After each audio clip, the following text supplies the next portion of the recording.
The very first thing he did as president was to have all the secretaries checked for a Wanjin tattoo on their backs. After that, he invited the finest beauty tattooists in Manhwa, ordering them to cover his entire body with competitive designs tonight. We see an evil god taking shape on his left arm, while an angel is etched onto his right. He chose the Calabash brothers for his chest, Doraemon for his back, and even the headless Xingtian and Taoist ancestors for his backside. Every inch of him needed ink, because soon, a global blood rain will descend and every living creature will mutate. Imagine it, once insignificant ants becoming 100-meter giants in an instant, and simple weeds transforming into towering, predatory trees. When that day comes, countless humans will find themselves at the very bottom of the food chain. However, those with tattoos will be shocked to find the art on their skin is actually waking up. Some who wore the 10 Kings of Hell will become masters of 10,000 phantoms. Others with the auspicious Qilin will find themselves transforming into the legendary beast with just a flick of their wrist. In his previous life, he had been nothing more than low-level cattle because his skin was completely bare.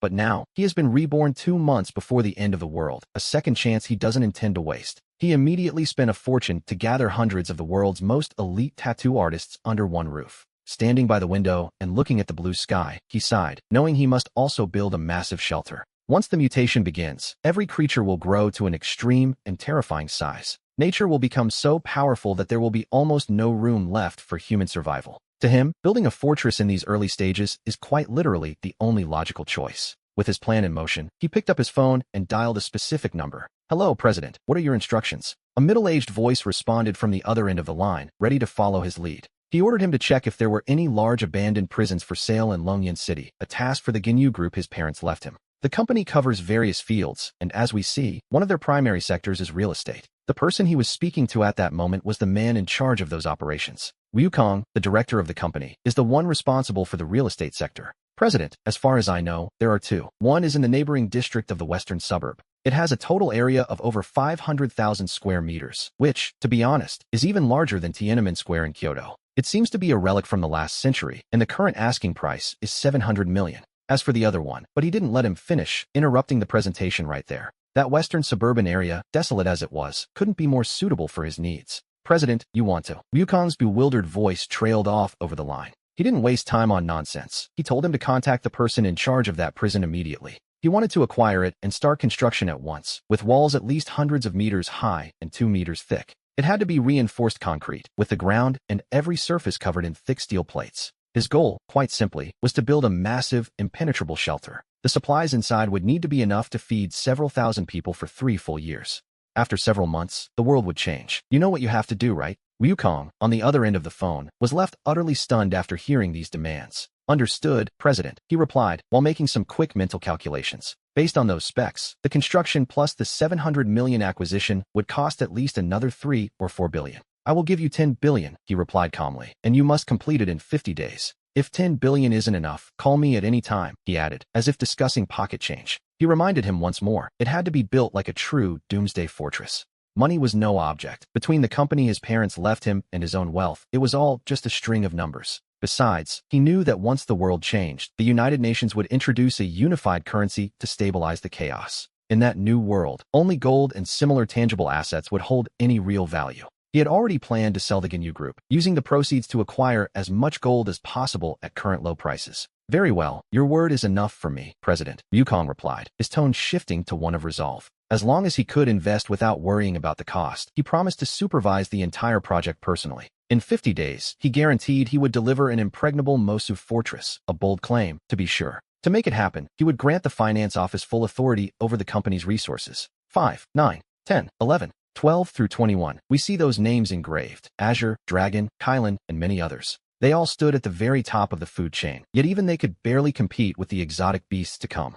Take, for instance, the golden snake hidden deep within the Kunlun Mountains. It transforms into a python in 1 year, a dragon in 2, and a magnificent golden dragon by the 3rd. Then there is the monkey king of the Amay Mountains, a creature of power that defies any simple solution. Every monkey in the world falls under his absolute rule, a true monarch of the wild. After the world changes, we will see that wild animals have become the true masters of this planet. And so, the era begins where countless giant beast kings start to wreak havoc across the land. In the early stages, humans will rely on powerful firearms and thermal weapons for deterrence, but later on, they will depend entirely on super tattooed warriors for protection. As dusk falls, we see a luxurious black business van pull slowly into the parking area outside the villa. The passenger door swings open. The first person to step out is a striking woman in a professional suit, tall and elegant with long, wine-red hair. A middle-aged foreigner also steps out from the back seat at that moment. "Mr. Anil, please," says Su Inyu, her tone polite and welcoming. Su Inyu takes a step forward and makes an inviting gesture toward the man. Anil takes a quick look around his surroundings before walking toward the villa. Inside, our protagonist had already been alerted to their arrival by his artificial intelligence. He was well aware that Su Inyu and the others had arrived. After washing up, he heads to the living room dressed in simple black pajamas.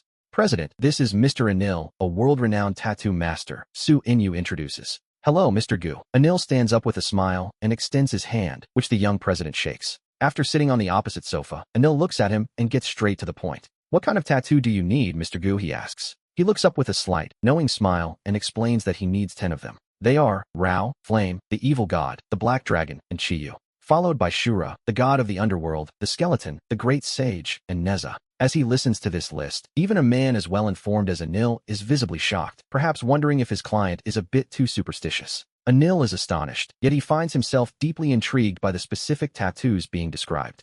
He takes a calm sip of tea, telling the master that he only needs to focus and give his absolute best. "Just do the tattoos," he says. "Whether I can endure the pain or not is entirely my business." Since Mr. Gu has made his position clear, Anil decides there is no need to say anything more. The young president suggests that since the master has traveled far, he should rest for the night and begin tomorrow at noon. Anil nods in agreement, and so, on the afternoon of January 1st, the work begins behind closed doors. Su Inyu waits in silence outside, and it isn't until the sun begins to set that the door finally opens. Anil steps out of the room, looking exhausted, prompting her to ask how the master is doing. Su Inyu, seeing his state, steps forward immediately to inquire about the progress. Anil nods, mentioning that the president has also requested that she receive a tattoo of her own. Su Inyu is stunned by the suggestion, realizing that she too must be marked. His stern voice echoes from inside the room, and hearing that tone, Su Inyu reluctantly agrees to the command. He instructs her to get a tattoo on her arm, specifically, the image of a female Rakshasi. Before she can even finish her sentence or protest, he interrupts her from inside the room. Su Inyu stands there, utterly bewildered, but in the end, she can only nod her head in reluctant submission. A moment later, we see him emerge from the room bare-chested, his body now entirely covered in intricate tattoos. When these tattoos eventually awaken, the more powerful the imagery, the greater the pain the wearer must endure. With these specific marks engraved on his skin, there is a very real chance he might simply explode and die. In his previous life, he wasn't a super-tattooed warrior himself, which, to be honest, makes this a massive gamble. He knew the awakening process was painful, but now he is truly risking everything on this transformation. It is a matter of triumph or death, and around 9 o'clock, he finally sees Anil and the others off. At this moment, inside the room, Su Inyu watches him with a look of pure confusion. She doesn't understand his behavior at all, though not long from now, she will be deeply grateful to him. He gives her one last look before turning to leave, letting her proceed with her own tattoo. Deep down, he is doing this because she has been by his side for nearly 7 years and has proven herself to be truly reliable. As he leaves, he instructs her to tell the finance department to approve the funding rights for the Wukong project. Hearing this, Su Inyu clearly wants to ask for an explanation, but he has never been one for unnecessary talk. He walks quickly ahead as time begins to fly, and in the blink of an eye, we arrive at May 1st, Labor Day. With the massive construction on the prison fortress underway for over 20 days, online media outlets have begun reporting on the strangeness of it all. The news is everywhere, with streamers even broadcasting live as thousands of workers pull day and night shifts. Only 28 days have passed. More than 2/3 of the structure is already built, and at this rate, assuming no unforeseen disasters occur, it is moving fast. In about 10 more days, the entire project will be nearly finished. Ordinary people simply think these rich types have more money than sense, never imagining the aquatic catastrophe that is looming over them. Meanwhile, he remains completely indifferent to the opinions of the outside world. Throughout this month, he has dedicated himself entirely to a rigorous exercise routine. In his previous life, he had heard that if one's physique is too weak during the tattoo awakening, the body might simply give out. He knows he must push his body into peak condition during these final 2 months. It is right at that moment that a notification chime rings out from his phone. Picking up the device, he sees a new deposit notification appearing right at his fingertips. The sum is staggering, amounting to more than 90 billion. At the exact same time, Su Inyu calls him, and he answers the phone immediately. We hear her voice on the other end, addressing him simply as President. He nods slightly, sounding quite satisfied as he tells her she has done a good job. When he tells her to return soon, Su Inyu hesitates, clearly caught off guard. She wavers for a moment, but finally, she finds the words to say what is on her mind. In her opinion, all she can see now is a man presiding over his own decline. To make matters worse, the division acquired by Ginyu Group has offered her a high salary to stay with them. She is, after all, a rather ambitious woman, which is usually a virtue, except perhaps today. She isn't willing to stay beside a man who would sell his parents' inheritance just to spend billions on a construction project. To her, it is a useless place, and so he tells her he will simply pay out her salary for the month. He says he will deposit it onto her card, speaking with complete indifference before hanging up without a second thought. As it turns out, Su Inyu's departure doesn't affect his mood in the slightest. He knows everyone has their own ambitions, but if she leaves now and hopes to return later, she is sadly mistaken. It is at this moment that a man enters from outside, addressing him as boss. He is a burly man, dressed sharply in a black suit that looks like it might burst at the seams. Our protagonist lifts his teacup, asking slowly and calmly how things are progressing. Zhao chuckles, asking if the boss has already lost confidence in his ability to get things done. He reports that the men they recruited have all been marked with their demon tattoos. And since all these brothers are orphans with no attachments to the world, they have nowhere else to go. They are absolutely loyal to the boss, he says, before lowering his voice to a whisper. He warns that the Mo family is coming, and to be honest, he hasn't hidden a single detail from him. He explains that Zhao is a brother who would face life or death for him, the kind who once took a blade to protect him. It is no wonder, then, that the boss is making such a massive and calculated move. When asked what all of this has to do with Huensen, he simply tells Xiao that he will understand when the time comes. To avoid any accidents, he orders that people be sent to the West Side Project to supervise everything closely. It is best to finish it within these 7 days, as it will then take several more to transport the various supplies. Zhao nods heavily, acknowledging the weight of the task, before telling the boss he is heading out. Once the boss is alone, he makes a mysterious call, reaching out to a contact known only as Old E. The voice on the other end notes that the moves he has made this month have been anything but small. As soon as the call connects, an elderly voice points out that he is sparing no expense to build a massive shelter that is already becoming famous nationwide. Old E laughs, and our protagonist responds with polite brevity, as he prefers to get straight to the point. He states clearly that he wants to purchase 160 billion worth of gold. Old E asks if he can help, but he can't resist wondering why on earth he would need so much gold.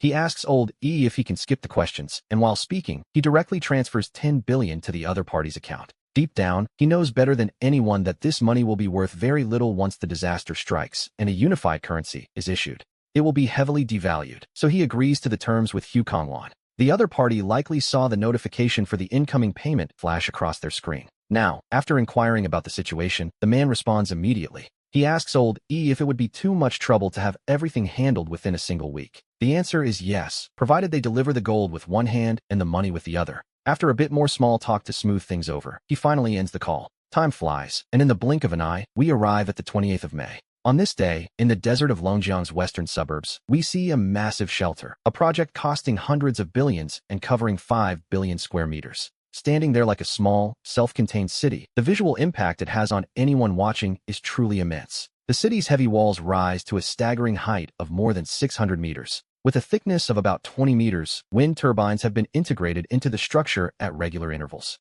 High above, an electrical grid covers the perimeter to prevent attacks from ferocious beasts, a wise precaution, to be sure. Along the city wall, we can see countless solar panels meticulously placed across the top. And it isn't just reinforced concrete they've used. The very ground inside the shelter is built the same way. Even the base and the surface are covered with heavy steel plates for maximum protection. After the heavens and earth change, everything besides the awakened will be purified, or so the theory goes. Rats, ants, and other pests become extremely harmful, making these defenses a necessity rather than a luxury. Looking inside the walls, this building and its spiritual power can provide survival for at least tens of thousands of people. Good God, what a monstrosity. The richest man in Longjiang is actually building such a fortress. One has to wonder what he is doing, and Miss Su, given her relationship with him, should know the inner workings of the shelter. Does she really know nothing? Inside a luxury business sedan, we find a person of refined manners sitting in the back seat. She is an absolutely beautiful woman who practically radiates an air of nobility. Slowly, she pulls her gaze away from the architectural monstrosity in the distance. She then turns to look at Suinju, who is sitting right there beside her.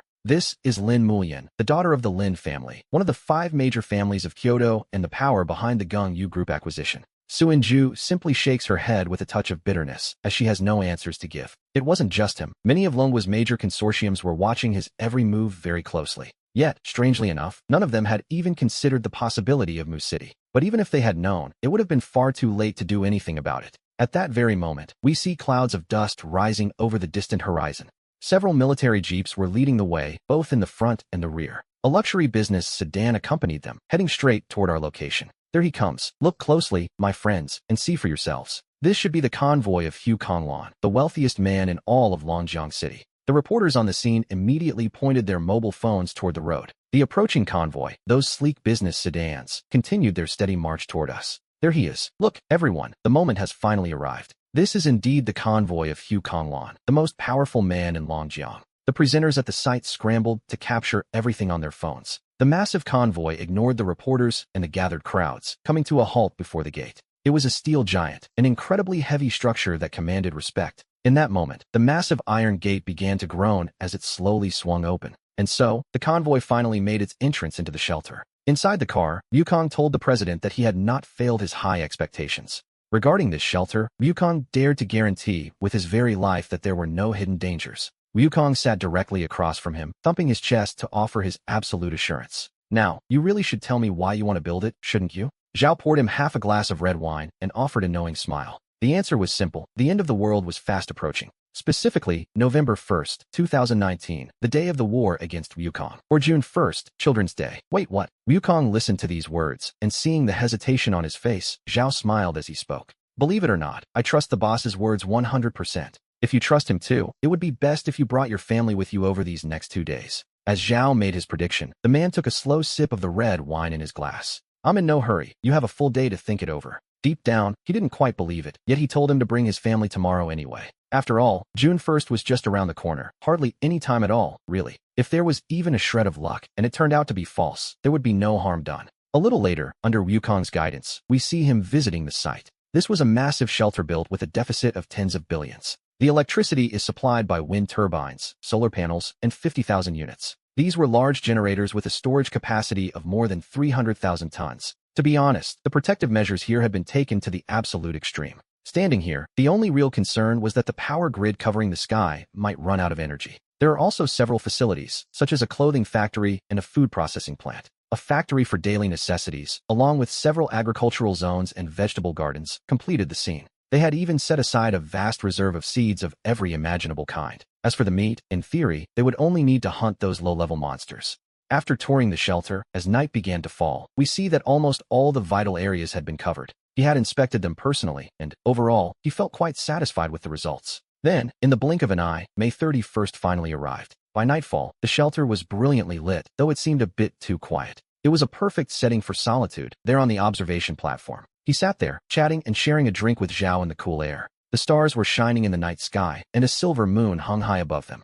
Everything was calm, without even the slightest hint of what was to come. Zhao took a slow sip of his tea, feeling an indescribable weight settling in his heart. The countdown to the era where order collapses had officially begun. He let out a faint, dark smile as time continued to fly by while the two of them talked. Before they knew it, the clock had reached 11:55. At that moment, the only people inside the shelter were the families they had brought along. Specifically, it was just Wukong's family of 3 and the 108 brothers under Zhao's command. Looking at the tattooed men and then the sky, he noted that this would be a sleepless night for the boss. Zhao felt a surge of conflicting emotions as he kept his eyes fixed on the countdown on his phone. When the clock hit 11:59, a sudden flash ignited the sky, tearing through the atmosphere with 4 streaks of blood-red light. Then came a deafening blast, and a dazzling, crimson light illuminated the entire world's night. When the light finally faded, we see that the once brilliant moon had turned as vivid as blood, casting a haunting glow over the dark night. As that strange light took hold and the midnight bells began to toll, poor Zhao suddenly cried out in pain, clutching his head in agony. He felt as though his head were about to explode, a sensation far beyond anything he had ever endured. The tattoos covering his body began to burn with an intense, searing heat. It was as if they were trying to force their way out. The black tiger on his back and the demon king on his chest were surging with life. There seemed to be a powerful, unstoppable force within them that was right on the verge of breaking free. Then, Zhao collapsed into unconsciousness, but before the protagonist could even react, he suddenly coughed up a mouthful of blood. It was agonizing. 11 violent mental forces were suddenly wreaking havoc in his mind, threatening to tear his very consciousness apart. At the same time, the black dragon on his left arm, the white tiger on his right, and the various tattoos across his body began to stir. They channeled an extreme temperature and a torrential force that slammed into his physical form with incredible violence. The pressure was too much, and soon, the bones in his body began to crack and break under the strain. In just a few short breaths, he found himself hovering right on the precarious edge of death. Immediately after, the phantom sounds of a black dragon and a white tiger seemed to echo from within him. The sound of a soul-shaking roar vibrated through his frame, causing his very resolve to crumble. He truly believed he was going to die, and in that moment, he was consumed by utter desperation. Vaguely, he thought he saw a black dragon circling before him as the cold touch of death began to corrode his senses. He saw a cruel Shura laughing, a great sage mocking him, and a skeletal figure cackling in a most unsettling way. A god of the underworld seemed to be invading the world, while a high-ranking Rao looked down upon him as if he were a mere ant. It appeared that, despite all his preparations, he simply couldn't withstand the transition. He certainly hadn't expected the ritual of the gods to end in such a grim and hopeless fashion. Filled with a deep sense of dissatisfaction, he helplessly closed his eyes, resigned to his fate. However, at that very moment, the ghost seal mark on the palm of his right hand began to emit a faint, whitish-gray light. As this light was injected into his body and mind, a truly miraculous scene began to unfold before us. His life force, which had been at its absolute limit, didn't just stabilize in the blink of an eye, it began to recover rapidly. We see the tattoos covering his skin start to flicker and pulse with vibrant, colored light. Then, 11 tattoo phantoms erupted from his body before finally surging back inside him. They seemed ready to submit at last, and meanwhile, across the entire globe, everything was shifting. The world was changing everywhere, in every corner and crevice. Even a tiny blade of grass could be seen evolving, growing several meters high in a mere instant. Its newfound strength and sharpness were enough to easily pierce through a human body. Animals, too, were letting out sharp, powerful roars as they underwent their own mutations. Those who happened to have pets at home were left utterly stunned by what they saw. Ordinary house cats and dogs suddenly began to swell in size, growing larger by the second. Their forms became fierce, looking more dangerous than wild tigers, yet strangely, they did not harm their owners. It seems an oath held them back, but as they awakened their spiritual consciousness, they gathered outside the steel shelter walls. One after another, pairs of glowing eyes began to flicker in the darkness. Fortunately, for the time being at least, this shelter remained absolutely secure. We don't know how much time passed, but eventually, the 108 men with demon tattoos began to wake up. They felt a powerful force within them and wondered if this was the reason the boss had ordered the tattoos. They could feel it deep inside. The essence of these beasts was now one with the demon tattoos on their backs. A constant flow of power surged through them, and with looks of pure disbelief, they began to test the strength of their demon tattoos. Suddenly, a suit of demonic armor materialized, completely covering Sassy's body. We returned to the sky observation platform where, shortly after, Zhao also began to slowly wake up. He took a deep breath, feeling the changes in his body, which had been tattooed with the image of a black tiger. With a demon king on his chest and two terrifying forces intertwining within him, he attempted to summon the power of the black tiger. In an instant, his entire body was encased in a formidable suit of black tiger battle armor. He realized then that the mutated bodies of the animals outside would become their greatest enemies. The sheer scale and power of these beasts meant they were now a massive threat to everyone. Every creature out there had transformed into a primary adversary for humanity's survival. The animal kingdom had truly become a formidable foe in this new world. Their physical evolution made them the most dangerous enemies they had ever faced. To be honest, the sheer scale of this transformation was simply too incredible to believe.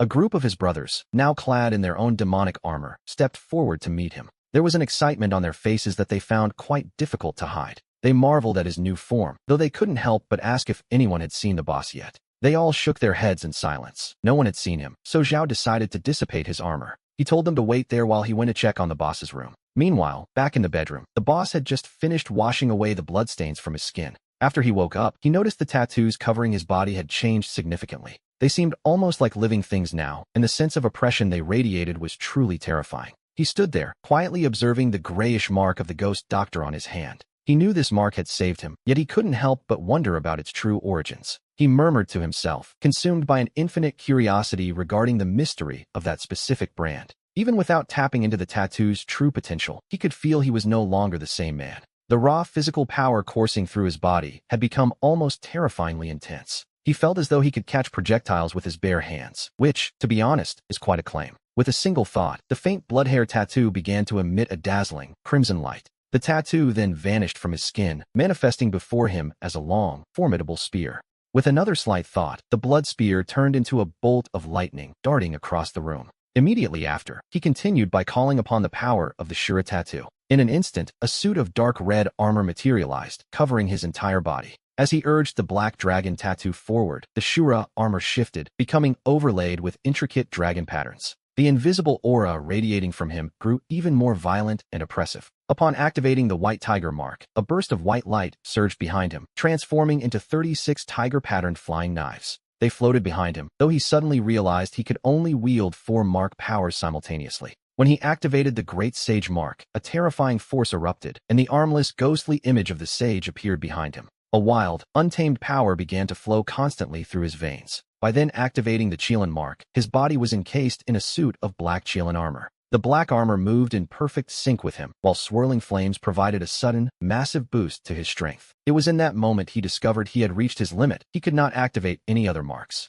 He immediately dispelled the Qilin armor and the ghostly image of the Great Sage, and upon activating the Death God Mark, an instantaneous, deadly darkness washed over him. The Death God's raiment then covered his body, and the power of death flowing within him felt as though it had been pulled directly from the abyss of hell. As he activated the Skeleton Mark, a long skeletal scythe appeared in the palm of his hand, radiating a truly sinister breath. However, after activating those previous powers, he found he could no longer maintain the Skeleton Mark. The skeletal scythe appeared briefly before he dispelled it. Then, he tried to activate the Rao Mark, but his current physical body immediately coughed up a mouthful of old blood. To be honest, he simply cannot activate it yet. It is no surprise, as the demon ancestor Rao is on an entirely different level than the other marks. Next, he activated the Underworld God Mark, and a powerful force erupted from his body, covering his arms in a layer of gray inscriptions. A repressed gray light flowed through him, but when he tried to activate the Neza Mark, the Underworld God Mark unexpectedly disintegrated. His entire being underwent a transcendental change, transforming into the demonic Neza that had awakened deep within him. He was well aware that these current marks were only at level 1, hardly making him invincible just yet. In his previous life, many survivors had managed to cultivate their abilities all the way up to the 9th level. Their power was terrifying. They could flatten an entire mountain with nothing more than a simple gesture. And so, he continued to explore the unique characteristics of his various marks. We see that the White Tiger Mark, when activated on its own, also manifests in the form of a suit of armor. However, the strength of his current physical body simply cannot withstand the strain of wearing 3 layers of armor at once. His Shura armor and Black Dragon armor are already incredibly powerful on their own. In fact, bringing out just one of them proves stronger than the double armor of the White Tiger. Meanwhile, beyond his walls, alien beasts were beginning to cause absolute havoc throughout the city. Having awakened their intelligence, these creatures now knew exactly how to break into residential homes to hunt humans. A vast number of troops were mobilized, deploying tanks and fighter jets in a desperate attempt at a rescue mission. At this very moment, we find ourselves in a neighborhood of luxury villas within the city of Longyan. Outside one of these high-end homes, a Tibetan Mastiff has grown to the size of a pickup truck. The beast lies there on guard, and inside the lobby of the villa it protects, the atmosphere is far from calm. Lin Mulian is curled up on the sofa, listening to the roars outside and the wretched screams coming from the villa next door. Deep down, she feels a suffocating sense of fear and despair beginning to wrap around her. Fortunately, she has the Tibetan Mastiff she raised. It is her only shield in this nightmare. It hadn't harmed her, after all. Earlier, she had called home, only to find her family was also in a state of total chaos. To be honest, they didn't seem to have the slightest desire to worry about her well-being at all.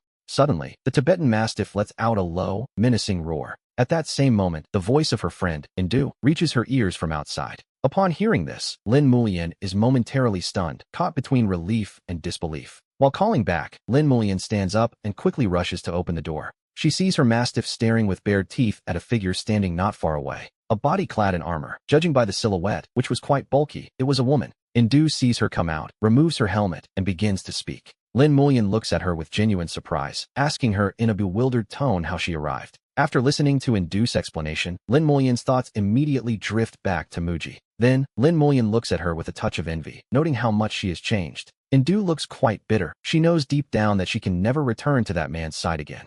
She had sent her family to the safety of the army before making the journey here. Lin Mulian was truly worried, but Indu carefully analyzed the situation for her. In the end, Lin Mulian nodded and made the decision to set out. At that same moment, we see a massive gathering of beasts congregating outside the steel shelter. There were thousands of them, a literal army of killers. This particular group of beasts seemed intent on digging their way inside. The 108 heroes of the land stood there, clad in their demon armor, watching the devastating creatures outside. To be honest, every single one of them was eager to test their new armor against such foes. Just then, a flock of crows the size of fighter jets arrived, heading straight for the electric grid covering the shelter. Suddenly, sparks of electricity began to fly everywhere.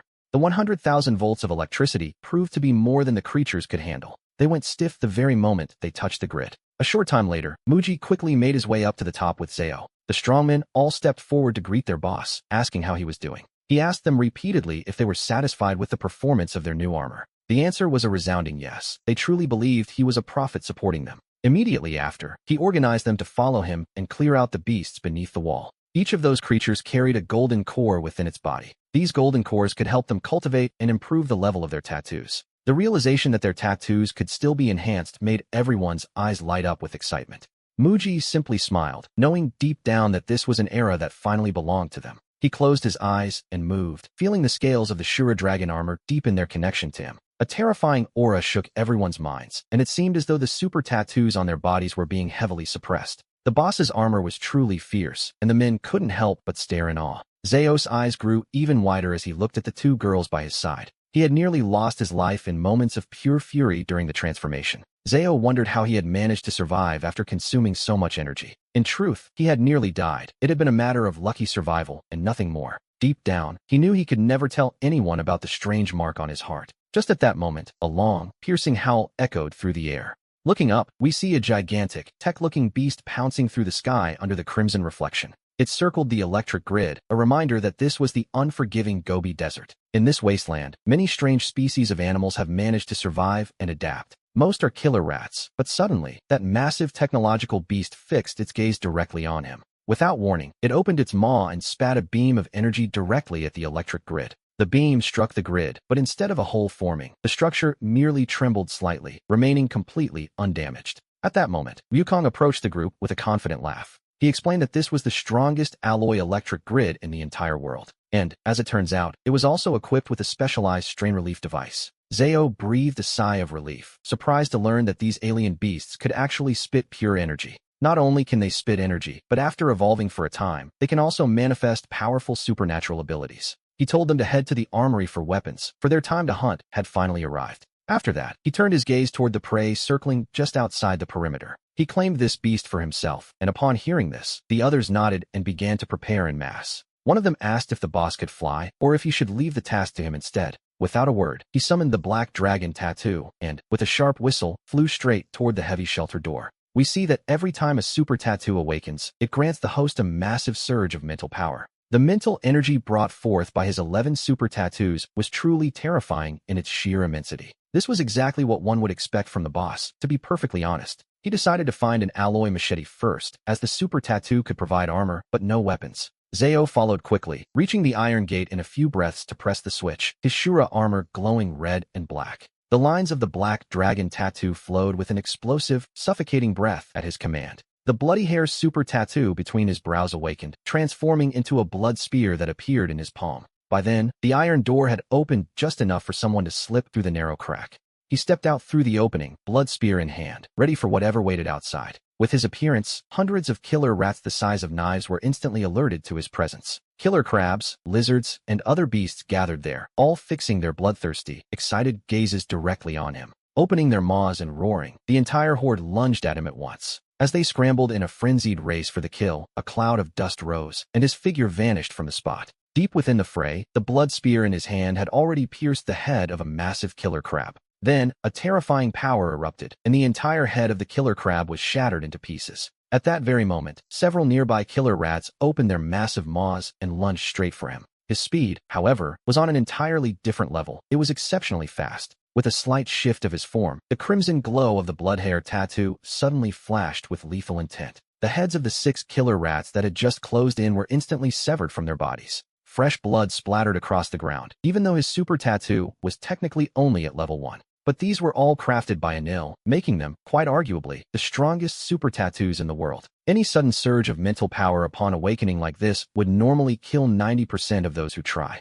If it weren't for the gray mark in the palm of his hand, he surely would have perished as well. Just then, a sand tiger nearly 2 meters long lunged from behind, its bloody maw aimed directly at his head. He moved laterally, leaping above his opponent, and with a dull thud, he slammed the beast hard into the dirt. At the same time, 6 killer rats charged violently from the left, emitting sharp, piercing shrieks. In the next second, the blood hair spear swept across the sky as blood-colored lightning flashed through the air. The 6 rats died violent deaths one after another, each dropping a milky white crystal the size of a finger. Zeo called out that he was coming, noting that the tiger beast looked as though it was about to escape. He hurried to give chase, soaring into the air to follow the direction where the tiger creature was fleeing. We see that Zeo was also proving himself to be exceptionally fierce in the heat of battle. The aura of the tiger slaughter surged around him as the Demon King's power flowed, machete in hand. He began to cut through the group of alien beasts as easily as if he were slicing through melons and vegetables. Just as Zeo finished off a few more beasts, 108 evil spirits appeared in demon armor.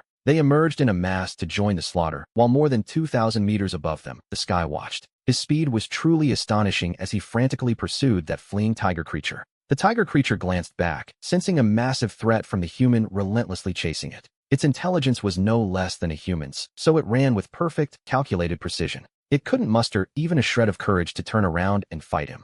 Despite its best efforts, however, the distance between them was closing rapidly. If this continued, the beast would be caught in less than a minute. The tiger creature howled anxiously over and over, snapping its jaws back to spit out bolts of energy. But then, a sight appeared that filled the creature with pure, unadulterated terror. The man chasing it simply raised his hand, effortlessly swatting away the energy bolts it had fired. Suddenly, the fur all over the tiger creature's body stood on end, a literal explosion of fear. As it turned its head, its very soul seemed to wither at what it saw. A strand of blood hair was flashing with violent lightning, crackling with lethal intent. In the blink of an eye, the attack was already upon the beast. He struck with overwhelming force, directly shattering the body of the mutated tiger. Inside lay a golden core, roughly the size of a small child's fist. To see such a large golden core in this early stage was truly remarkable. Had it been given time to grow, it would have surely become a great calamity for humanity. He took the golden core and returned to the swarm of mutated beasts. We see that even in the early stages, some mutated beasts are born powerful, possessing nearly limitless potential. This tiger leopard belonged to that elite category, but at this stage, our protagonist was absolutely invincible. In the dead of night, we see a black cat 3 times the size of a tiger carrying a woman on its back.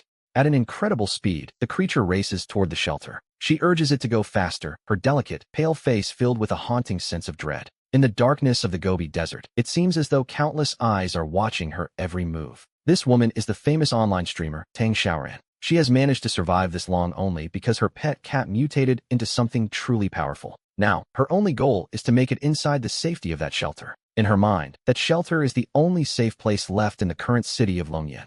Meanwhile, our protagonist has become a literal killing machine, slaying dozens of mutated beasts every minute. Half an hour later, the ground beneath the fortress walls has been stained a deep, dark crimson. As far as the eye can see, there is nothing but the mangled remains of mutated beasts. After the massacre, everyone began the grim task of collecting the golden cores from within the fallen creatures. Zhao returns through the heavy iron gate of the shelter, carrying an alloy sword dripping with fresh blood. His armor is completely covered in the gore of the mutated beasts he just faced. He seems unsatisfied with the slaughter, as if he wanted more, but the protagonist offers him no response. Instead, he simply raises his gaze, staring intently into the far distance. Zhao asks what is wrong, wondering if anything could possibly scare them given their current strength. He finally looks away, noting that while desert army ants aren't a massive threat, they still require caution. Zhao doesn't understand how such creatures could be in Long, especially since this area used to be a prison. In the last century, to stop fugitives from escaping, a batch of desert army ants was actually imported here. In the last century, Zhao and his brothers gathered in the Gobi Desert to deter criminals from escaping.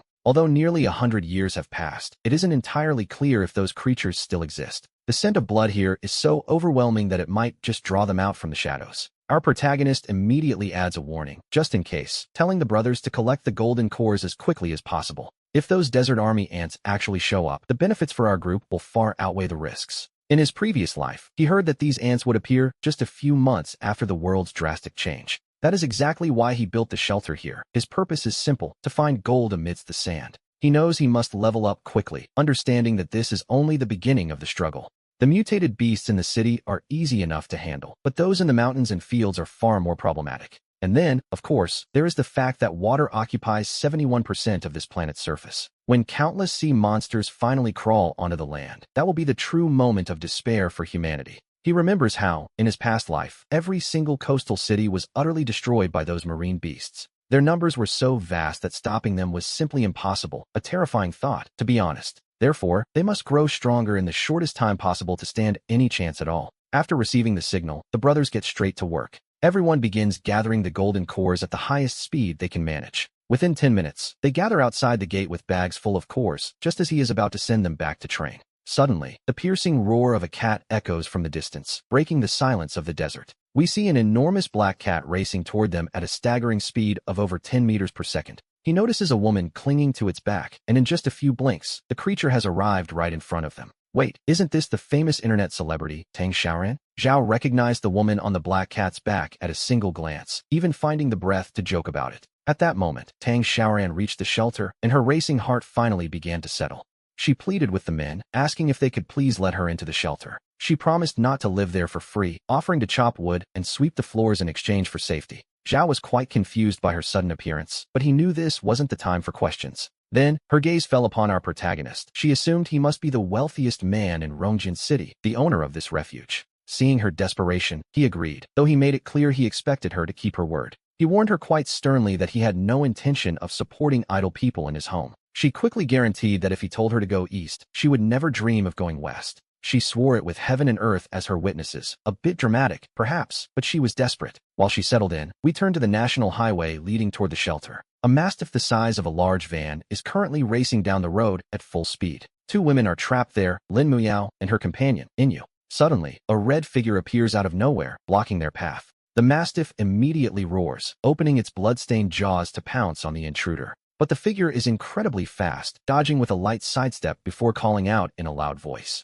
It is Lin Shun, who explains he used a phone's GPS to track them down. He had finally found them. Lin Muyao, who had been terrified just a moment ago, looked up with pure joy. She saw a young man, barely 18 or 19, clad in a striking suit of salt cage armor. Su Ingyu looked at her in complete surprise, recognizing that this was indeed a suit of salt cage armor. It truly is incredible to think that someone could actually manifest such a thing upon their own body. When Sheng turned to look at Lin Shun, noting the armor and realizing that she, too, was an awakened, he spoke in a low, calm voice, mentioning that he also possessed an emperor's armor. When he asked where they were headed, she explained they were making their way to the west suburb shelter. He suggested they travel together, noting that heading toward the railroad wasn't necessarily safe. Following the army, he insisted, was the only sensible choice in a world like this. Su Ingyu agreed immediately, urging Muyao to listen to her brother since the military offered more security. And so, they changed their plans. Meanwhile, on a hill near the western suburbs, a new threat emerges. We can vaguely see dense swarms of ants, each the size of a fist, blanketing the dunes as they sweep forward. They are heading straight for the shelter, which currently stands brilliantly lit at over 600 meters high. In the aftermath of the recent sand hunt, we observe the ongoing dialogue regarding the shelter's defenses. The hunters discuss the various squads and the complex logistics required to maintain order in this new regime. However, upon further review of the situation at the landing zone, things were becoming quite complicated. Hearing the gravity of the situation, Tang Xiaoran's heart trembled. With a tearful voice, she stepped forward and clung to his leg. She timidly promised that she would host live streams to earn money for him, offering him every cent she made. Our protagonist looked at her with a hint of appreciation, noting that she had quite a vision for the future. He assured her that while things were chaotic now, the situation would likely stabilize in a few months. By then, he mused, her live streaming career might actually become popular once again. At that moment, we see Zhao, their new companion, standing quietly by their side as the scene unfolds. He spoke in a low voice, suggesting that the boss should absorb and refine the 5 golden boxes. Threads of milky white energy entered his body, first flowing through his form and into 4 distinct compartments. The cells, in turn, were destined to be devoured by each of the 11 tattoos respectively. It was now past 3 in the morning. Time truly does fly when one is lost in cultivation. In the blink of an eye, dawn arrives, though the sky remains draped in a dismal, gloomy light. A dense gray fog blankets the earth, while simultaneously, we find ourselves outside the Kyoto Conference Hall. There, we see 3 giant pandas, regarded by everyone as true national treasures. They stand alongside a fully armed army, complete with a line of heavy tanks. Pandas in zoos typically possess the intelligence of a 6 or 7-year-old child. However, after a single evolution, their intelligence can be compared to that of a human being. And as we all know, being national treasures, they have always been exceptionally well fed and cared for. Now that the country is in trouble, it is only natural that they would step in to help. At this current stage, they represent the absolute pinnacle of medical skills and healing abilities. Beside a triangular gray table, 3 middle-aged men in their 50s sit facing one another. In this moment, they are filled with solemnity, watching the scenes of decay on the projection screen above the table. Longzong Watching-san, representing the military department, was the first to speak. He noted that this epidemic was far too sudden, catching them all completely off guard. There is no rush, he added, mentioning he heard HEW Kong Lang spent 100 billion building a shelter back in April. Could he actually predict the future? The white-haired elder, Wang Rue, nodded and confirmed that was the case. At the time, of course, they hadn't given the matter any importance whatsoever. Is he truly predicting the future, or did he simply happen to stumble upon it by chance? But then, Huang Minghua, representing the main department, spoke up. How could such a coincidence exist in this world? This HEW Kong Lang is clearly not a simple man at all. As he spoke, he swiped across the virtual screen, switching the satellite feed to the area surrounding the shelter. Upon seeing the scene unfolding there, the three men present couldn't help but gasp in collective shock. What caught their eye was an endless, swarming sea of army ants. Each one is the size of an adult wolf dog, densely surrounding the entire shelter and frantically clawing up the walls. But as they climb toward the heights, they are violently thrown back by electrified steel plates, a clever defense, to be sure. Currently, there are 6 underground shelters established within Longxiang City. Each one is designed to accommodate more than 100,000 people. With the help of many supernatural beings, the army managed to rescue nearly 400,000 people and bring them to safety tonight. At this very moment, in a district of Longxiang, we see hundreds of soldiers fully armed and ready for battle. They are leading 10 tanks, over 10 large buses, and several military jeeps through the chaos. The buses are now in the center of Longxiang, filled to the brim with terrified citizens. Rats as large as tigers are running rampant through the community, throwing themselves at the military formation without a hint of fear. Even with overwhelming firepower covering the area, clearing them out is proving to be quite a difficult task. In the early morning light, we find Su Inyu wielding the flame dragon sword, helping to cut down the approaching rats. In addition to the two of them, there are more than 10 other supernatural beings providing assistance. However, only one among them is a supernatural being equipped with armor. The rest are transcendent beings who focus on enhancing their own physical power. With their help, in less than an hour, they manage to slaughter tens of thousands of the rats surrounding them. It seems they are unaware that these medical animals possess golden cores, which can be absorbed by transcendent beings. And so, they simply ignored the corpses of the medical animals, leaving them behind. After breaking through the rat siege, Ling Chun and Su Inyu sat together in a military jeep. Ling Chun remarked that her armor was brilliant, suggesting they should form a team to hunt medical animals in the future. He felt that if they joined forces, there would be absolutely nothing they couldn't achieve. Su Inyu smiled kindly. Deep down, she also liked the idea of forming a team.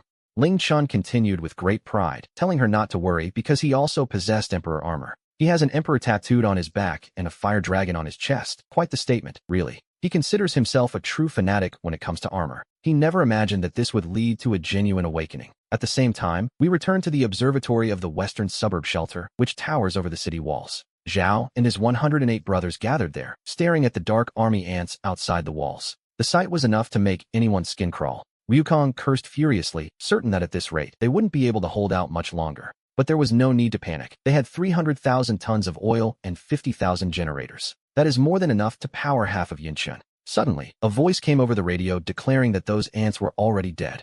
He ordered everyone to gather at the gate, claiming these ants would become the fuel for their rise. Furthermore, he gave the command to activate a global live stream. He declared that he wanted the entire world to see exactly what an absolutely safe shelter means in this new reality. As for the saying that big trees attract the wind, there was nothing he didn't already know about the risks. To him, all of those concerns were nonsense, even the threat of a nuclear attack. He no longer felt fear. He believed that even if a nuclear strike occurred, he could stop it before it landed. He planned to activate the White Tiger flying knife to destroy any threat thousands of meters up in the air. Soon, in the highest meeting room in Kyoto, the national leaders looked on in complete shock. They could hardly believe that those people were actually wearing transcendent armor. The satellite images being transmitted showed the scene directly in front of the shelter's gate. Zhao, leading the crowd, had already gathered there, and every single one of them was covered in transcendent armor. Seeing this, the three leaders were finally certain that Hu Konglan knew the inner workings of the apocalypse. Zenbu Swanner Wanrui spoke up, noting that there was no longer any need for guesswork.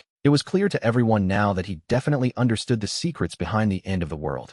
Immediately after, he lightly tapped the screen with his fingertips to reveal the next development. Hu Konglan stepped out of the villa and instantly donned his death suit, wielding a terrifying skeleton scythe. The terrifying black lacquer of death on his body revealed divine designs etched into the armor itself. Hu Konglan and Wanrui noted with great curiosity that there would surely be many more like him, and each one of them appeared to possess incomparable power in combat. They realized that if they could recruit him, their Kyushu Empire could quickly stabilize the situation during this disaster. Quan Manhwa added with visible excitement that he was truly curious about what would happen next. First, they would watch his strength in action, assuming he wouldn't be weak, which was quite the understatement. He hoped that the man could eventually become a part of their Kyushu Empire. A pillar of support, really. The three leaders held great hopes that Hu Konglan could lead the empire. They look to him to lead them out of this deep sorrow, and so we move to scene 12. An official live broadcast begins, titled, "With My Body, I Protect the City of Longyan." We see underground shelter number 3, a massive space capable of housing over 100,000 people across 10 areas.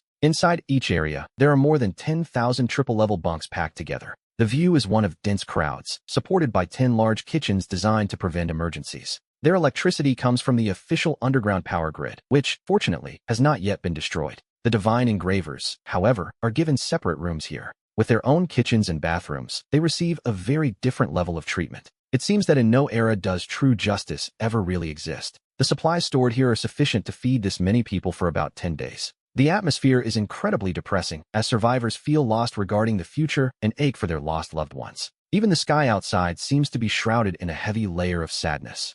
And how could they not panic? With the satellite network open, those with phones are desperately searching for news. They look at the official announcements in the shelter, but those are nothing more than empty words of comfort. But just at that moment, the official live broadcast room suddenly opens and jumps to full screen. A prompt appears, inviting everyone to click and enter the live stream. Word spreads quickly through the crowd that the official broadcast is finally live. They wonder if an announcement is coming, as a sudden wave of noise echoes through the shelter. The survivors who don't have mobile phones begin to crowd around those who do. But just at that moment, the large television screens hanging throughout the shelter flicker to life. They light up one after another, displaying the official live broadcast for everyone to see. We are shown the scene at Gakanglin's own shelter. Upon seeing this, the survivors in the shelter fix their eyes on the nearest television screen.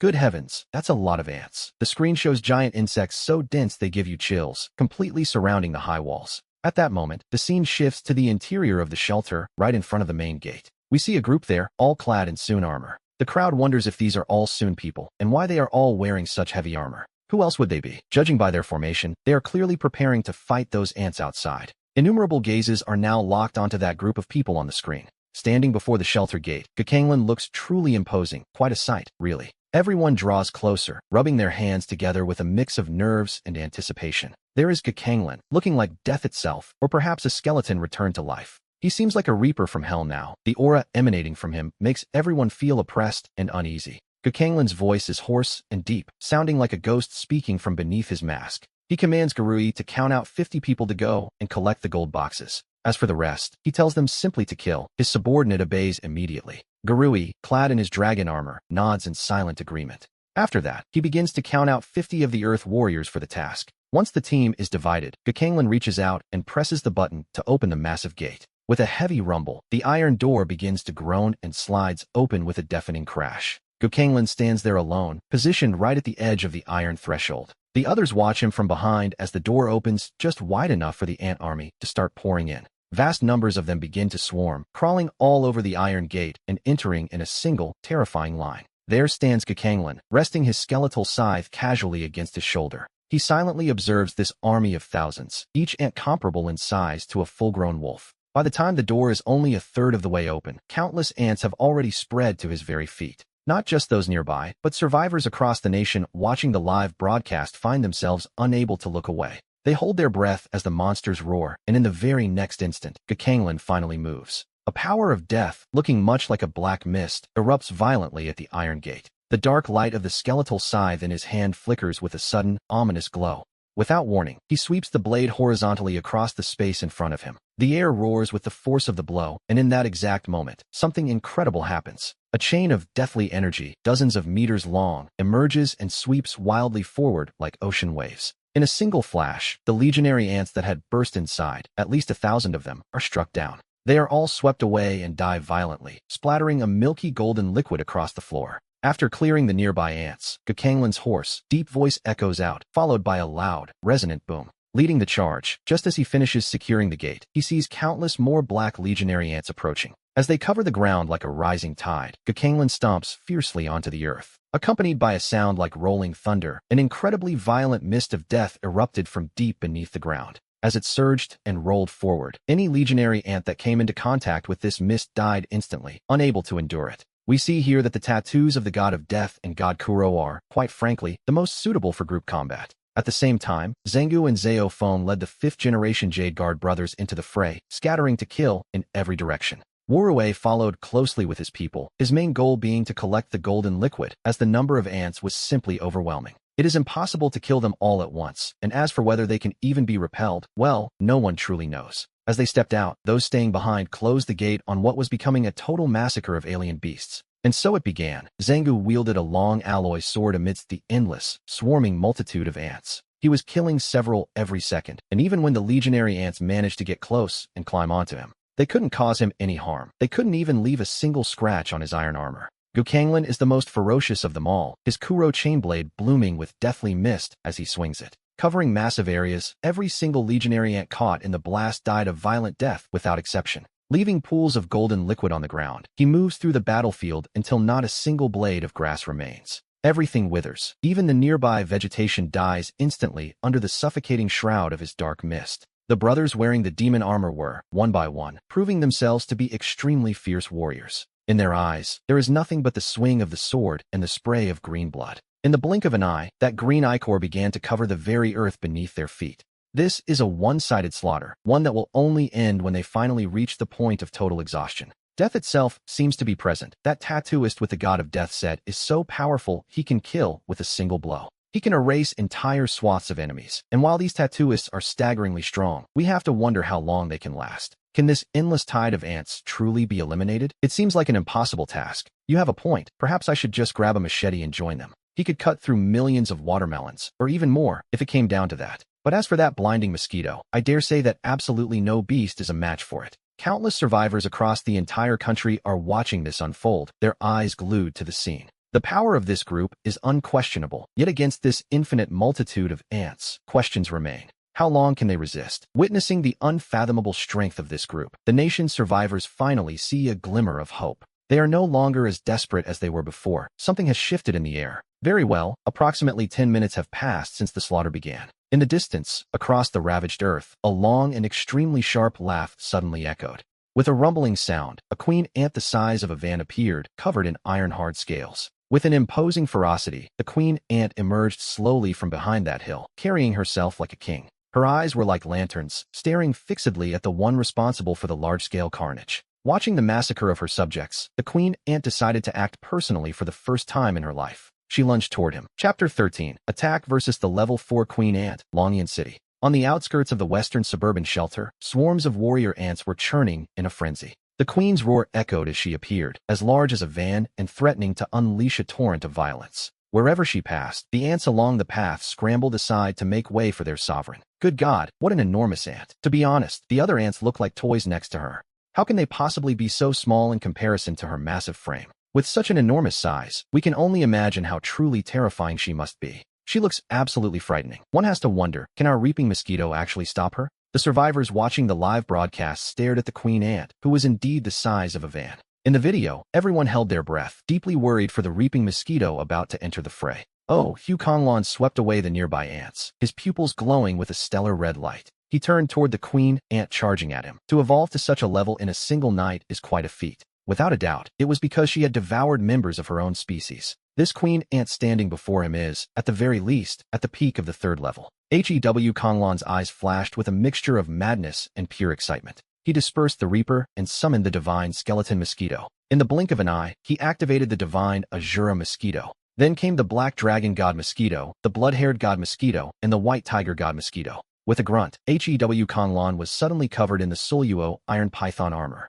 36 white tiger flying knives emerged in the palm of the blood-haired one as he kicked up dust behind him. Amidst the roar, he faced the approaching legionary ant king. Wherever he passed, the dragon's power ran rampant. The Soluo power surged and the aura formed a gale, blowing all the legionary ants away. It was a devastating carnage, all while Zhao Yu watched from the observation platform. Nearby were Gu Xiaoya and her mother, Li Yuxia. Looking again, Zhao Yuden realized that the official broadcast was indeed live. He hadn't planned to stream, yet there was Hew Konglon, a dominant and powerful figure facing the legionary ant king. We see Xiao Anshuan's beautiful eyes shining with a sudden, brilliant splendor.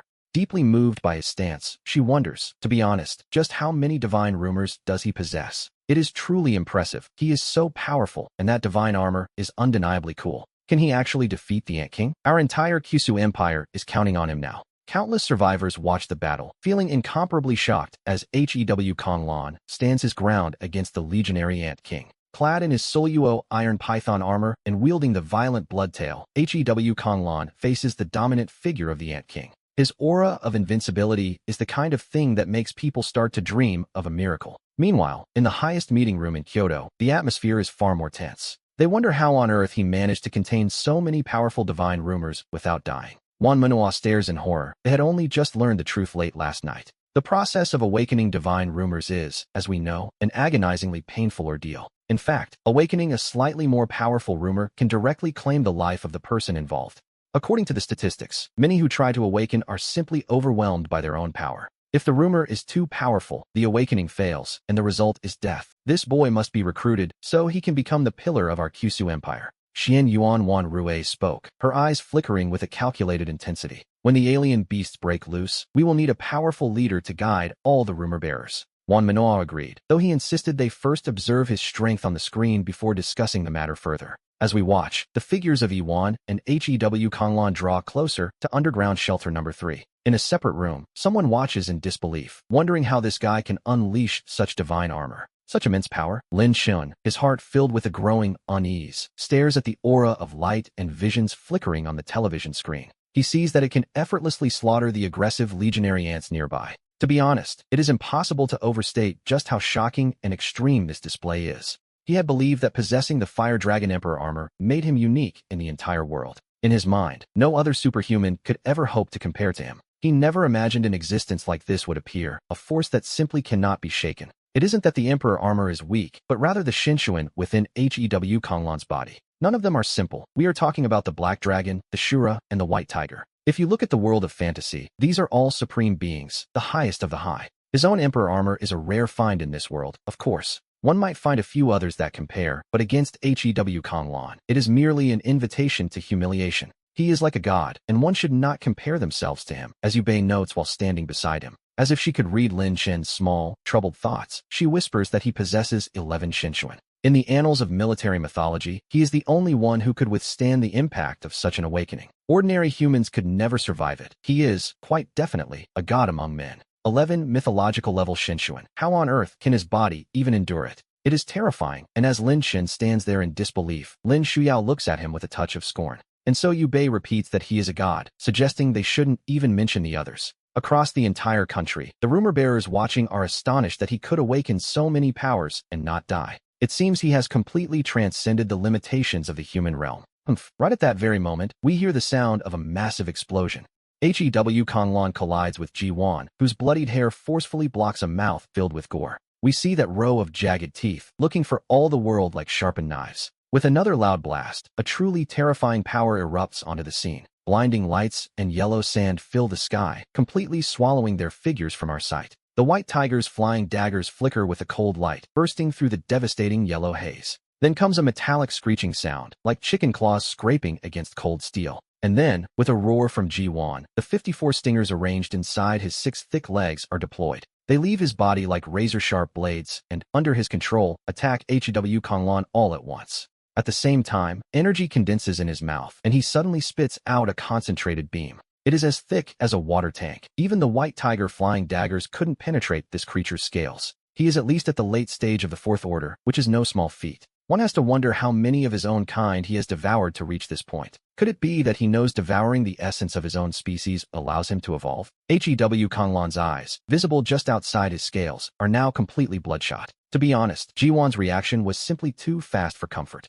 It was already too late to dodge the beam of light and the 54 sharp stingers firing toward him. With a roar, he raises his hand, and a shield shaped like a black dragon appears before him. With a violent explosion, the energy beam and all 54 stingers strike the shield simultaneously. The violent power surges forward, and Hew Konglan is sent reeling by the impact. Knocked back dozens of meters, Hew Konglan finally managed to stabilize his footing. He hadn't expected that, in little more than a single night, the creature could evolve into a late-stage 4th-order mutant beast. In his previous life, such a creature was commonly known as an epic-level mutant beast. And so, Ji-Wan emerged from the yellow sand, with 54 half-meter-long stingers hovering before him. Submissive yet deadly, they floated there while his massive, blood-red eyes fixed on Hew Konglan with pure malice. If he were capable of human speech, he would surely be offering a few words of mockery right now. At the 4th order, his intelligence is quite formidable. To be honest, it isn't really any different from that of a human being. In this chapter of unmatched divine power and national shock, we see Hugh Konglon facing his greatest test. He and Jiwon fought in a desolate area where not a single zombie could be seen. Jiwon, having just arrived and knocked Hew Konglon back more than 10 meters, loomed large. His eyes, as large and red as fresh blood, stared intensely at Hugh Konglon. This didn't feel like a normal enemy. He wondered how such a thing could even be possible. Just how strong is this Jiwon? Every survivor and divine power user in the country watched in awe. As they witnessed the situation unfolding, they felt a collective knot tightening in their throats. If even a being like this cannot kill Jiwon, then looking at all the divine power users, who possibly can? The answer, it seemed, was no one, and those watching felt a sudden chill run down their spines. They were horrified by Jiwon's power, especially since 4 divine patterns had been activated at once and still fell short. If they cannot defeat this Jiwon, then they are all, quite frankly, mediocre by comparison. Back on the star observation platform, Wanrong, who had cared for the young master for over 10 years, clenched his fists tightly. His face was etched with deep concern. Were humans truly incapable of fighting back against these mutant beasts? Mao Rui's daughter, Mao Xiaoya, murmured in a voice bordering on despair, telling herself not to panic. She tried to believe that their leader would surely have no trouble handling this. If Ao Tuan believed so firmly in this man, then he certainly couldn't afford to stop here. Don't get ahead of yourself, you beast, he seemed to think, his resolve hardening. Hew Konglon's gaze was piercing as he prepared to activate all 5 Great Shun One with a single thought. With a sharp grunt, an even more violent force suddenly erupted from within him. It surged from Hugh Konglon's body as the dragon marks on his Shura armor vanished, replaced by strange gray runes. And then, at that very same moment, something shifted behind Hew Konglon. It appeared as though 2 grotesque black dragons had suddenly sprouted from his spine, flanking him on the left and right. Their dark blue dragon wings looked majestic and tyrannical, carrying the weight of indestructible dragon spirits. They shimmered with a cold light, though he had refined 5,000 gold boxes last night. His Shun One hadn't evolved. However, his physical strength had increased enough to briefly withstand the blessing of the triple armor. The reason we say briefly, of course, is because the physical burden on his body was simply too immense. In this state, he could only hold out for about 30 minutes. He had managed to activate another Shun One, but we have to wonder, can he actually endure it? Watching this, Lin Shen's eyes looked as though they were about to pop right out of his head. Currently, he can only activate his Fire Dragon or the Emperor's armor one at a time, never both. He had tried it once and nearly died, yet the man standing before him was doing something far more insane. He was actually capable of activating 5 of them at the exact same time. Is he truly human? We aren't the only ones asking that question. Every Shun One user in the country with 2 or more marks was utterly stunned by this display. Activating 4 Shun One at once is already scandalous, but to activate 5 is simply unheard of. The 3 men in the conference hall, veterans of many storms, found themselves unable to speak. This data had been gathered from the Dragon King group within the Kyushu Empire. It is a highly secretive organization, with only these 3 men in charge of its operations. There are 72 members in total, each possessing the Fire Dragon Shun One. And yet, with the Shadow Shun One added, they had to wonder, is he even human?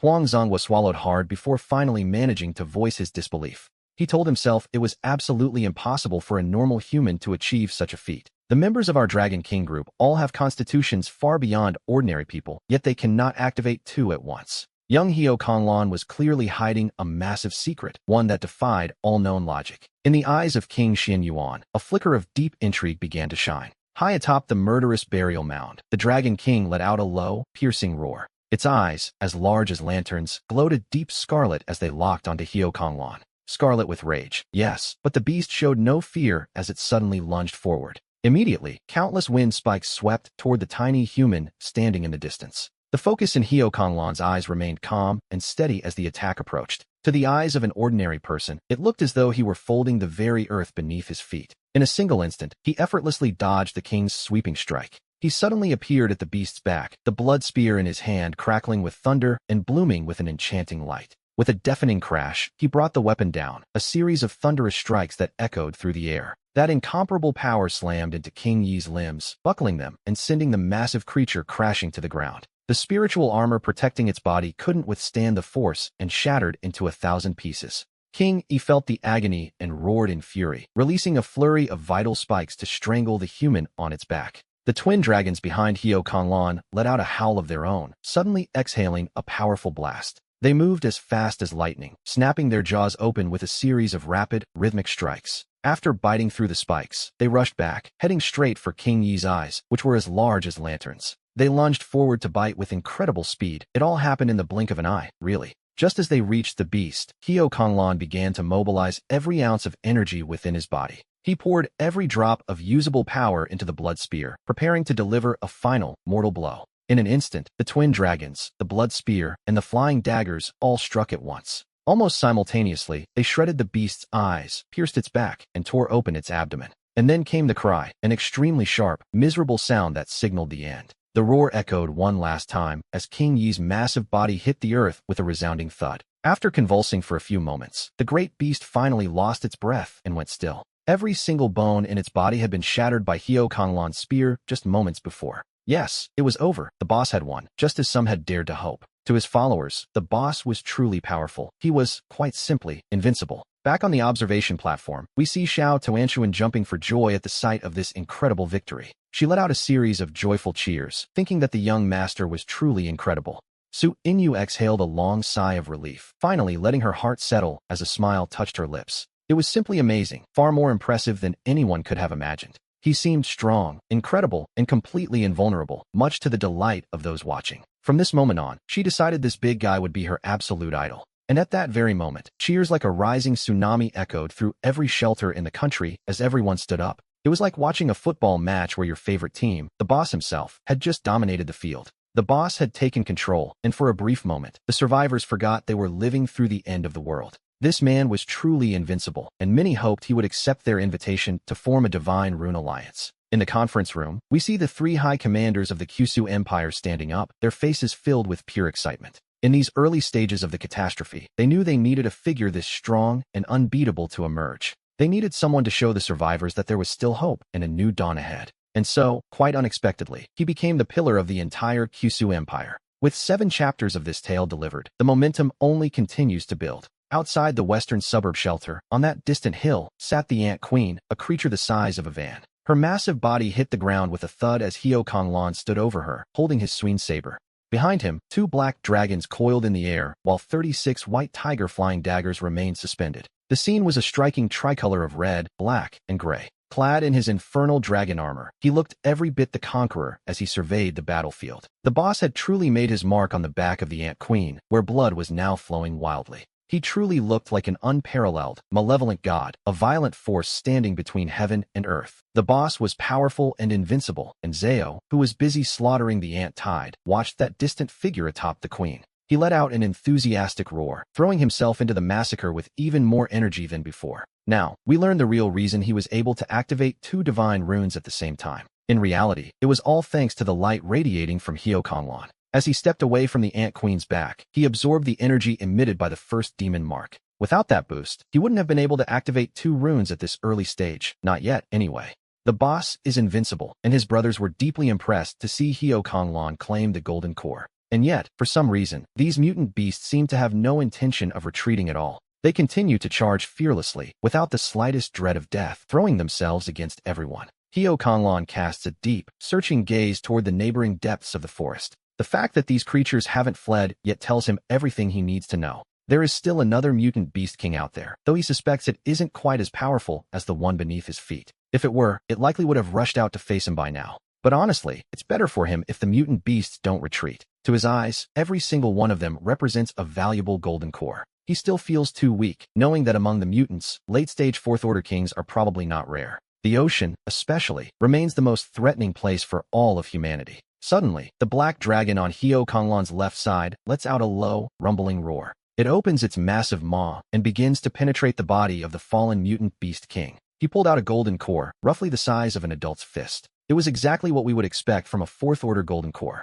The energy contained within it was remarkably pure and truly massive. Hyo Kanglan gazed at the core, certain that refining it would advance both his divine lines to the Second Order. He tucked it away, dispersed the 5 excess divine lines, and activated the Death Skull line instead. He joined the slaughter, and in this death state, his pace was faster than a dozen of his brothers combined. The viewers wondered where this great boss was, eager to find a way to join him. He was simply too fierce, and many fellow divine line engravers felt a sudden spark of inspiration. Questions flooded the chat, everyone asking if anyone knew the boss's current location. People began calling for groups to form, specifically those currently located in M-City. They asked if there were any other divine line engravers nearby in M-City to team up with. What a coincidence. It seemed quite a few of them were already in M-City. They traded shelter locations, desperate to form a team and track down the great boss. Others called out for any divine line engravers residing in Wanglong City. The messages were urgent, asking others to join their teams and send private messages immediately. When it was first built, this particular shelter hadn't caused much of a stir online. But now, people remembered it was located in the western suburbs of Longyan City. The search expanded, with players asking for any engravers from the Dongyan province. They urged others to message them privately so they could set out together during the live broadcast. Countless supernatural beings were sending messages to form groups, all preparing to unite under the Great Boss. In reality, the number of divine line engravers is not small at all, and most of them have been helping officials rescue many survivors. Of course, there are definitely quite a few divine line engravers who are evil and fierce. Absolutely, this person will surely be the absolute overlord of this planet in the future. He is simply too fierce, and one can't help but wonder, why isn't that me?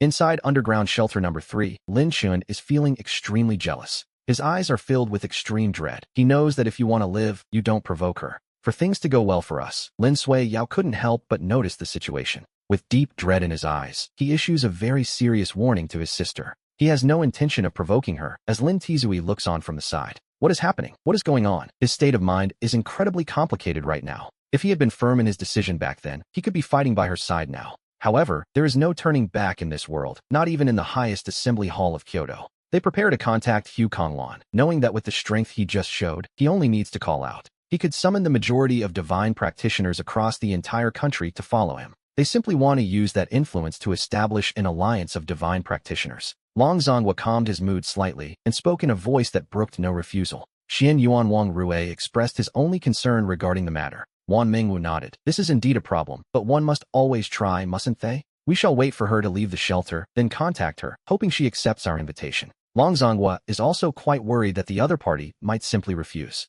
Xian Yuan Wang Rue pursed his lips, wondering what would happen if she actually said no. What should we do then? What is there that we even can do? Regardless of the outcome, we must maintain a polite and respectful attitude. After all, who truly knows how many powerful beings are hidden throughout the world? In the future, it is very possible that we will have to spend a great deal to ask for her help, Wan Mingwu said deeply. Offending her is absolutely out of the question. Long Zhonghua agreed. Yes, it wouldn't even matter if she ultimately refused them. We need a divine practitioner as powerful as the fourth sister to be the pillar of the Kyushu Empire. Besides, he feared that the survivors and practitioners of the empire already considered her as such. As a pillar of the nation, and as time flies, it is suddenly 3 in the afternoon. In the western suburban shelter, everyone else is nearing exhaustion, killing while they work. They collect the remaining golden boxes around 4 o'clock, still under Hu Konglan's leadership. Not a single person in the crowd was injured as they returned to the shelter, despite the dark tide of insects. The creatures are still slamming into and scaling the shelter walls, just as Hu Konglan and the others arrive. Shortly after they entered the shelter, a sharp, piercing cry echoed from the far horizon.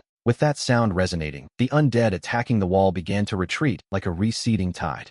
Finally, the path was revealed for Hu Konglan, who had been waiting at the shelter gate. Hearing that cry in his ear, he immediately activated the Shura, Black Dragon, and Minsen. Utilizing the blood-hair divine runes, he opened the door and raced toward the sound at top speed. He went on a furious killing spree, shaking and shattering vast stretches of the undead all along the way. The twin black dragons behind the spatial barrier were also there, harvesting any undead that dared to draw near. Hu Konglan knew he couldn't let her escape. She was far too intelligent, even knowing how to devour her own kind to evolve. Deep down, he feared that if she were given just a few more days, even he would struggle to deal with her. Therefore, she had to be eliminated now, or there would be no end to the trouble she caused. We see the confusion growing among the observers. What exactly is happening? The undead have suddenly retreated. And why? They wondered. Has the big boss suddenly charged out into the fray once again? Those still watching the live broadcast can only stare at that violent figure moving with such incredible speed. They can only catch a glimpse of a lingering afterimage, and every face reveals a look of utter doubt. Did you hear it? That guttural sound from just a moment ago? The moment that cry echoed, the undead began their retreat, which, naturally, was no coincidence. There must be another undead king out there, or perhaps a queen. It seems our big boss is heading out to extinguish these future problems before they can truly begin. Soon, someone realized what was happening as the satellite lens remained locked firmly onto Hu Konglan. The people watch intently, curious to see if there truly are more undead kings or queens lurking in the shadows. As a quick side note, I have updated 7 chapters for you today. I'm humbly requesting a few recommendation votes and monthly votes to keep the story going. We move now to Chapter 16, Killing and Suppressing the Queen. Why fear the tide of the undead? Under the watchful eyes of survivors across the country, the hunt begins. Hu Konglan, with the Manchura King armor covering his body, is moving at a speed that is simply incredible. He charged directly toward the source of that commanding cry. The retreating undead, as it turns out, couldn't do a single thing to stop him. The violent aura surging from his body simply shatters vast ranks of the undead wherever he passes. It is a display of power that is both extremely violent and utterly unstoppable. Such overwhelming strength leaves countless divine rune engravers trailing far behind in his wake. Even the undead possessing a shred of intelligence seem to understand the danger. They all voluntarily clear a path as he storms through their ranks. Beneath a distant hill, we find an undead queen lurking, standing at about 2/3 the size of a king. Seeing the human who had already slain her other half coming for her next, she doesn't even dare to let out a single roar of defiance. Instead, she turns and attempts to escape at the highest speed she can muster. But her speed, naturally, is no match for that of Hu Konglan. As he sprints, Hu Konglan finally catches sight of her fleeing figure. Closing the distance, the crimson light in Hu Konglan's hand begins to glow with terrifying intensity. He pours 50% of his total strength into the strike. Then, he launches it suddenly. The crimson light pierces the sky, crackling with lightning and illuminating the entire land. It tears through the air at several times the speed of sound. Realizing she couldn't outrun her fate, the Soul King turned and suddenly revealed her true, monstrous form. She opened her maw wide to spit out a concentrated beam of energy in desperation. But the crimson bolt intercepted it, and to be honest, that crimson light is quite literally invincible. The tyrannical lightning flashed, instantly destroying the energy beam she spat out with a power that was, quite frankly, unmatched. Like a bolt from the blue, it tore through her body, entering right through her open maw with a deafening crack. She was in a much worse state than the previous one, barely reaching the middle stage of the third order at best. After Hu Konglan finished her off, he went to dig out her golden core and then made his way back. We return to the shelter's enormous plaza, where everyone is gathered around massive piles of sacks filled with golden cores. It's hard to say exactly how many sacks there are, but it's clear that everyone truly enjoyed the harvest from this wave. Elder Brother Zan, what exactly are these golden cores used for? Xiao Tuanshuan, Wan Rong, and several others approached him to get a better look. Being an ability user herself, she asked the question with a great deal of curiosity. They are for cultivation, of course. There are so many that counting them would be a waste of time. Put them all in the warehouse, but have everyone grab a few sacks first so they can go back and start cultivating. Looking at the massive harvest before him, Zan Wu grinned from ear to ear. There had to be at least hundreds of thousands. 8 hours had passed, from 8 in the morning until 4 in the afternoon. Hu Konglan's grimripe state had surged into a torrent of 2 or 300,000. Just then, Xiao Tuanshuan's black cat wandered over, staring at the golden river of cores with saliva literally dripping from its mouth. Hey Bao, can you use these golden cores to cultivate as well? Xiao Tuanshuan looked at her pet, noticing the drool, and spoke with a hint of surprise as the cat let out a soft meow. To her amazement, the black cat actually nodded its enormous head in response. Could it be that ordinary people can't use these golden cores to cultivate? Xiao Tuanshuan asked, feeling a bit anxious. Zan Wu simply shook his head. At this point, who could really say for sure? You have to ask the boss about that, he replied, though naturally, it seemed quite possible. However, those who carry the bloodline need to use their mental power to extract energy from the golden river. By transferring it into the body, they can purify the flesh and, potentially, obtain powerful new abilities. When Hu Konglan returns, he will naturally be seen as an ordinary person by comparison. They can also obtain energy from the golden river to evolve, but they cannot access the inner power on their own. To achieve that, they must be assisted by the carriers of the Xingwen. If they can awaken their abilities, they will also be able to absorb the golden river for future cultivation. How did it go? Is there still one left? Zan Wu asked, looking up as the others arrived. Zhao and Wu Rui saw him returning and stepped forward a few paces to ask for an update. Hu Konglan nodded calmly and confirmed that, yes, there was indeed one remaining. He warned them not to be complacent, as many alien beasts evolve far faster than humans do. Turning to the others, he suggested that Wan Rong and the rest could head off to start cooking. All right, Wan Rong agreed, calling out to Yu Xia, Tuanshuan, and Xiaoya to join her. The women began to head out, ready to prepare a meal after such a long day of harvesting. As they left for the kitchen, Wu Rui approached the boss and spoke in a low, respectful voice. He admitted it was his own negligence for not recruiting cooks and support staff earlier. Hu Konglan told him it didn't matter, but instructed him to go to Longyan City tomorrow to recruit workers. The terms were simple, 3 meals a day in exchange for 12 hours of honest work. Hu Konglan lit a cigarette and said slowly that the factories within the shelter must finally begin operating. And of course, the fields would need to be planted if they intended to survive the coming days. Wu Rui nodded his head emphatically. It was a deal. Tomorrow, I will personally take someone there, he promised. Hu Konglan then told the group to go bathe and, after eating, to focus entirely on their cultivation. Once he finished speaking, we see him use his mental power to store away 5 massive sacks. These sacks, standing over a meter tall, contain at least 4 or 5,000 golden boxes. These are the golden boxes found within the ants, each one roughly the size of a peanut. Hugh Conlon understood perfectly well that, in these early stages, ordinary people are in constant danger. But for the carriers of the Shengwen, the risk is, for now, at least, quite manageable. However, soon these creatures will evolve by absorbing energy and devouring their own kind under the moonlight. The pressure on the Shengwen carriers will become immense, so they must grow stronger in a very short time. Just as Hugh Conlon returns to the villa, the satellite phone in his pocket begins to ring. He pulls it out and checks the display. It is, indeed, a satellite call. He takes a seat on the sofa and answers. Hello? Is this Mr. Hugh? A voice asks. An incredibly deep, gravelly voice echoes from the other end of the line. It's me. Who are you? And what do you want? Hugh Conlon asks. He responds with total indifference. The caller laughs. I am one of the 3 greatest artists in the Kyushu Empire. Xian Yuan Wan Rue. The scene of you slaying the Ant King has been broadcast nationwide via satellite. It was truly astonishing, the man adds, letting out a loud, boisterous laugh. It's late, Hugh Conlon notes dryly. Do you really have nothing better to do than call me? Tell me, have all the alien beasts in Kyoto been cleared out yet? Hugh Conlon wasn't about to be polite just because of the other man's respected status. He continues to speak with total indifference, while the caller explains that the cleanup is currently still in progress. We learn that the Dragon King Zue and 72 divine scribes are on the move, along with those from the Stone Kingdom and Panda, scribes who, unlike our protagonist, are willing to work for the state. Backed by a fully armed army, they are currently carrying out a large-scale purge of the monsters. In these early stages, the alien beasts are still relatively weak. For now, at least, the conventional army is perfectly capable of handling the threat. But I wouldn't dare say the same for the future, Xian Yuan Wan Rue adds, pointedly mentioning those scribes serving the country.